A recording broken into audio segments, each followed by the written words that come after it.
तो क्या बिहार विधानसभा चुनाव से पहले एनडीए में फूट पड़ जाएगी?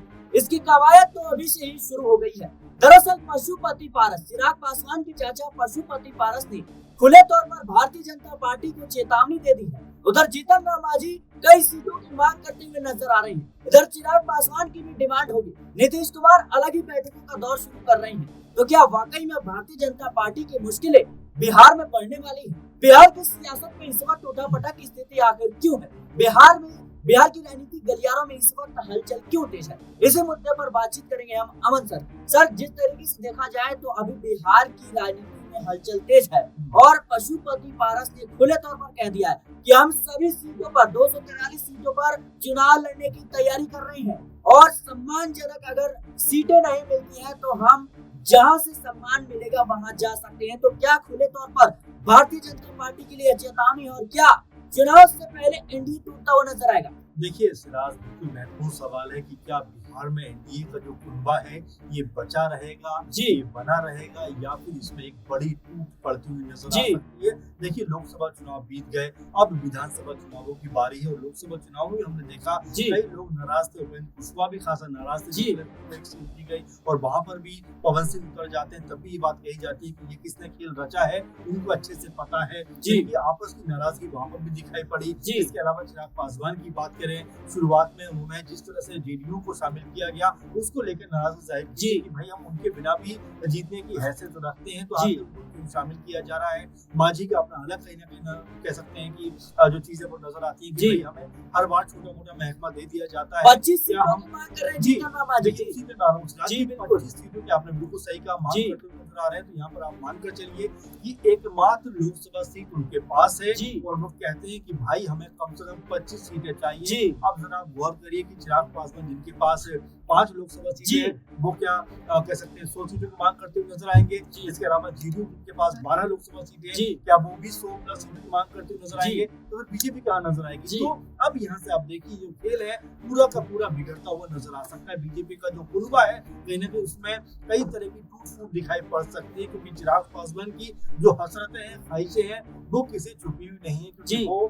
कई बार इस बात का इज़हार कर चुके हैं कि भाई अगर मुझे सीएम बनने का मौका मिलेगा तो मैं जरूर लोगों की सेवा करना चाहूंगा। वहीं सीएम पद को लेकर जो लड़ाई नजर आती है, यानी एक आम और 100 बीमार की जो बात कहते हैं वो इसमें दिखाई पड़ती है। अगर बीजेपी की बात करें तो सम्राट चौधरी अलग राग अपनाते हुए नजर आते हैं कि भाई हमारा सीएम होना चाहिए, बल्कि हम ही को सीएम बनाना चाहिए। विजय सिन्हा अलग बात कहते हुए नजर आते हैं, जिसमें शहनवाज भी नजर आते हैं, चौबे भी नजर आते हैं। और अगर हम जेडीयू की बात करें सिराज, तो नीतीश कुमार तो खैर हर बार सीएम बन ही जाते हैं, वो तो है ही, लेकिन उनके अलावा भी अब कहें तो उनका बेटा भी कुछ ना कुछ विकल्प बनकर उभरता हुआ सामने आ सकता है। यानी कि निशांत को लेकर तो बातें चल रही है कि हो सकता है कि वो भी एक सीएम उम्मीदवार के तौर पर नजर आ जाए। तो सिराज कई ऐसी बातें हैं जो लगातार एनडीए कुनबे के अंदर टूट फूट डालने का काम कर सकती है। इसके बरक्स अगर हम इंडिया गठबंधन की बात करें, देखिए वहाँ पर बड़ा स्पष्ट है कि तेजस्वी यादव को ही वो सपोर्ट करने वाले हैं बतौर मुख्यमंत्री पद के लिए।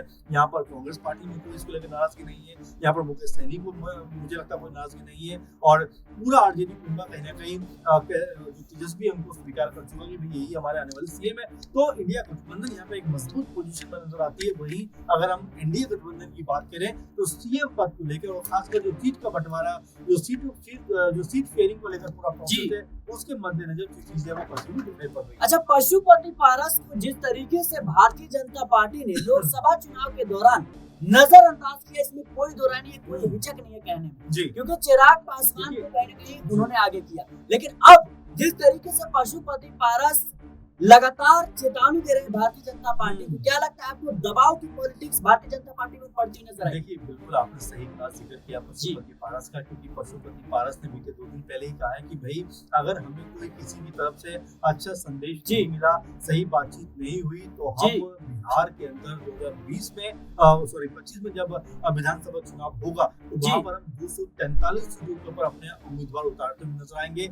यही नहीं बल्कि उन्होंने जिस तरह से अभी पासवानों के ऊपर जो कह सकते हैं प्रदर्शन कर रहे थे उनके ऊपर लाठीचार्ज हुआ है, उसको लेकर भी नाराजगी जाहिर की और यहाँ तक कि जो 80% चौकीदारी और इस तरह के जो कामकाज है उसमें आरक्षण किए जाने की मांग की। तो यहाँ पर आप देखिए कि पासवानों की जो राजनीति है वो पशुपति पारस अब पूरी तरीके से करते हुए क्या लगता है फायदा मिलेगा? देखिए जाहिर बात है किसी भी समुदाय के लिए बीजेपी वो तो पासवान समुदाय से आते हैं जी बिल्कुल इसका फायदा कहने को उठाना चाहिए, क्योंकि चिराग पासवान ने इस पूरे मुद्दे के ऊपर जिस तरह से चुप्पी साधी हुई है, कोई बड़ी बात इसके ऊपर नहीं कही, बहुत जिम्मेदारी भरी बातचीत उन्होंने नहीं की। कहीं ना कहीं पशुपति पारस जो है वो अपने पक्ष में एक माहौल बनाना चाहते हैं कि भाई अगर 2020 में 25 में अगर उनको चुनाव में जाना पड़े तो यहाँ पर एक बड़ा मुद्दा कहने को उनके हाथ में, और पासवानों की राजनीति अगर उन्होंने की तो कम से कम एक समुदाय को लेकर वो चल सकते हैं। चूंकि बिहार की बात करें तो 5% जो पासवान समुदाय है वो बिहार की आबादी में आता है और कुल आबादी में 70 से 80 लाख के आसपास उनकी कह सकते हैं गिनती होती है। तो यहाँ पर उनकी आबादी कम नहीं है, कई विधायक वो बना सकते हैं और यही बात है कि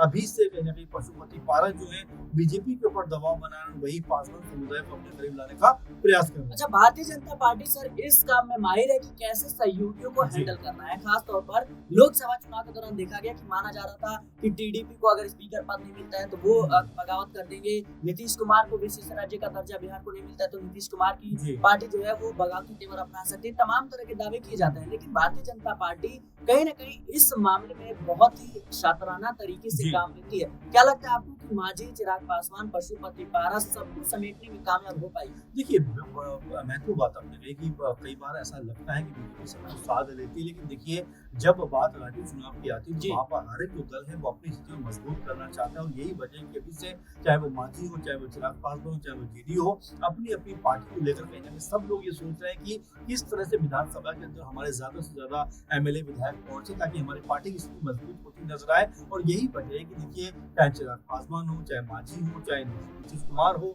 या और भी तमाम सारे दल हो, उनकी स्थिति मजबूत करने का सबसे महत्वपूर्ण उनके लिए कारण यही है कि भाई हमारे पास इतने सांसद है, इतने लोग हमारे पास संसद के अंदर रिप्रेजेंट कर रहे हैं, तो उसकी वजह से हमें उस लेवल पे आकर जो कह सकते हैं सीटें हैं वो मिलनी चाहिए। आप देखिए जेडीयू और बीजेपी की बात आप करें इस राज्य के लिए तो बीजेपी और जेडीयू लगभग बराबर नजर आते हैं, 12 सांसद नजर आते हैं। चिराग पासवान की बात आप करिए 5 सांसद नजर आते हैं। तो यहाँ पर जो 3 महत्वपूर्ण जो दल हैं इंडिया फॉरवर्ड के, यहाँ पर इनके अंदर क्या सीट शेयरिंग होगी। और वहीं अगर मांझी का जिक्र करें तो एक मांझी की बात करें तो एक सीट उनके पास 25 सीटें मिलनी चाहिए। अब उपेंद्र कुशवाहा क्या कहते हुए नजर आएंगे, ये अपने आप में देखने वाली बात वाले। तो कई ऐसी चीजें हैं जिसको संभालना बीजेपी के लिए उतना आसान नहीं रहने वाला। जी बिल्कुल, भारतीय जनता पार्टी की मुश्किलें जो है वो बिहार में बढ़ती हुई नजर आ रही है, क्योंकि बिहार विधानसभा चुनाव नजदीक है और सहयोगी दल जिस तरीके से आंख दिखाते हुए नजर आ रहे हैं और खास तौर पर जीतन राम मांझी 25 सीटों का मांग कर देते हैं, उसके बाद पशुपति पारस कहते हैं कि हम सभी सीटों पर चुनाव लड़ने की तैयारी कर रहे हैं, सम्मान मिलने पर हम कभी भी कहीं भी जा सकते हैं। इसके साथ ही चिराग पासवान पर भी इस बात का दबाव पड़ रहा है क्योंकि पासवान समाज के लोगों ने आरक्षण को लेकर के जिस तरीके से प्रदर्शन किया, कहीं ना कहीं इसके दबाव में चिराग पासवान भी आ सकते हैं और नीतीश कुमार की जेडीयू पार्टी कहाँ भारतीय जनता पार्टी से पीछे हटने। बहरहाल देखा जाए परिस्थितियां जो है एनडीए में काफी ज्यादा बिगड़ती हुई नजर आ रही है। देखना होगा आने वाले समय में क्या बिहार विधानसभा चुनाव से पहले भारतीय जनता पार्टी इन तमाम परिस्थितियों को समेट पाने में कामयाब रहती है या फिर। फिलहाल इस रिपोर्ट में नई देश और दुनिया की तमाम खबरों के लिए बने रहना चाहिए पॉलिटिकल बाइट्स।